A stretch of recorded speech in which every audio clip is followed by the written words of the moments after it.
कोकणामध्ये सध्या ज्युनियर आणि सिनियर नेते मंडळींमध्ये एक वेगळंच राजकीय नाट्य रंगलंय। मंत्री नितेश राणे आणि गृहराज्यमंत्री योगेश कदम या दोन मंत्र्यांची आपसामध्ये जुंपली आणि दुसरीकडे नारायण राणे आणि उदय सामंत या दोन सिनियर नेत्यांमध्ये आणखी एका मुद्द्यावरनं वाद रंगला। पाहूया कोकणातला हा राजकीय कलगीतुरा। पण ते का आमच्या मुख्यमंत्री साहेबांपेक्षा मोठे नाही। ते माझे मित्र आहेत, त्यांना मी एकच सल्ला देईन की माझ्या मतदारसंघामधून मला शहाणपण शिकवण्याची गरज नाही। कोकणातल्या दोन युवा नेत्यांमध्ये रंगलेला हा कलगीतुरा। 2 दिवसांपूर्वीच नितेश राणेंनी गृहराज्यमंत्री योगेश कदमांच्या मतदारसंघात सभा घेतली आणि रत्नागिरीच्या हरणेमध्ये झालेल्या दगडफेक प्रकरणात योगेश कदमांना एक इशारा दिला। आज राज्यामध्ये हिंदुत्वादी विचारचं सरकार आहे। खाता आमच्या देवेंद्र फडणवीस साहेबांकडे आहे।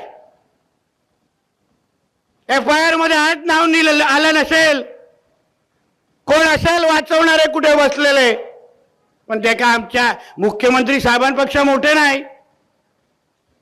संबंधित काही खात्यातल्या लोकांनी लक्षात घ्यावं। आपल्याच मतदारसंघात येऊन राणेंनी दिलेलं हे आव्हान योगेश कदमांनी आज त्यांच्याच भाषेत परतवून लावलं।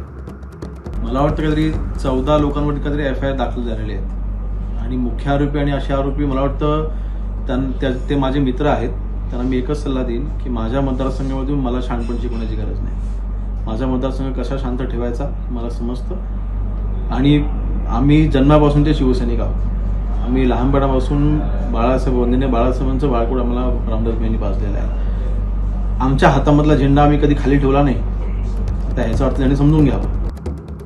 इतकंच नव्हे तर राणेंनी आपल्याला हिंदुत्व शिकवू नये असा खोचक टोलाही लगावला।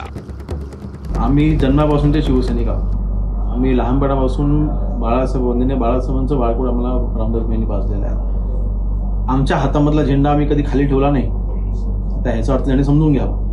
आमच्या हातामध्ये आजही भगवा झेंडा आहे आणि उद्याही आमच्या हातात भगवा झेंडा राहणार आहे। त्यामुळे हिंदुत्व एका शिवसैनिकाला त्यांनी आम्हाला हिंदुत्व शिकवलं। आता दुसऱ्या पिढीतले नेते आमने सामने उभे ठाकल्यावर भाजपच्या वरिष्ठ नेत्यांनी पंचांकडे बोट दाखवलं। या संदर्भातले निर्णय जे आहेत किंवा या संदर्भात जे काही सूचना करायच्या असतात त्या सूचना महायुतीतले नेते आहेत, आदरणीय देवेंद्रजी असतील, आदरणीय एकनाथराव शिंदे असतील, आदरणीय अजितदादा असतील, ही सर्व मोठी मंडळी आहेत। ही मोठी मंडळी त्या संदर्भातल्या सूचना असतील किंवा जे काही त्यांना म्हणायचं असेल तर ती सर्व मंडळी म्हणतील याची मला पूर्ण खात्री। एकीकडे कोकणातल्या या दोन ज्युनियर नेत्यांमधला वाद सुरू असतानाच तिकडे उदय सामंतांनी वैभव नाईकांनी शिवसेनेत यावं आणि महायुतीचा भाग व्हावं असं विधान करत कोकणात नवी समीकरणं जुळवण्याचा प्रयत्न केला। जिल्ह्याच्या विकासासाठी आपण सगळ्यांनी एकत्र आलं पाहिजे। निलेश राणे असताना शिंदे सेनेमध्ये येतील। हे बघा, निलेश राणे मी जे ओळखतो त्यांना आणि आमदार झाल्यानंतर त्यांनी जी काही स्वतःमध्ये एक अतिशय चांगल्या पद्धतीची डेव्हलपमेंट केलेली आहे, त्याच्यातला एक भाग आहे वैभव नाईक जरी असले तरी ते त्यांचं स्वागत करतील। पण यावर नारायण राणेंनी सामंतांना घरचा आहेर दिला। उदय सामंत माझा ॲडवायझर आणि आमच्या घरचा करता नाही त्याचा ऐकायला उत्तर आहे। मी परवानगी दिल्याशिवाय कोणी त्याला किती आता हे कधी मी सांग एकनाथ शिंदेच्याकडे मुख्यमंत्री बाहेर बसलेला असायचा, मला घ्या आणि इथे बोर्ड लावायचा निष्ठावान शिवसैनिक। हां, इथे या नदी आहे ना, नदीच्या बाजूला बोर्ड निष्ठावान। मला उलट एकनाथ बोला, दादा बघा ना तो वैभव बसला आहे, मेला नाही, मी नाही तडजोड कर, बाकी सगळ्यांना करेन, नाही करणार। राणेंनी असा पवित्रा घेतात सामंतांनी सावध भूमिका घेत या विषयावर पुन्हा आपली बाजू मांडली।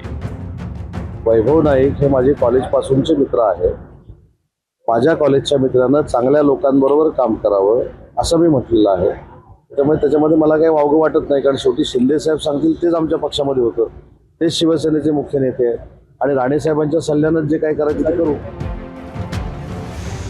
दोन वेगवेगळे मुद्दे आणि याच मुद्द्यांवरून कोकणातल्या ज्युनियर आणि सिनियर नेत्यांमध्ये रंगलेलं हे राजकीय धुमशान।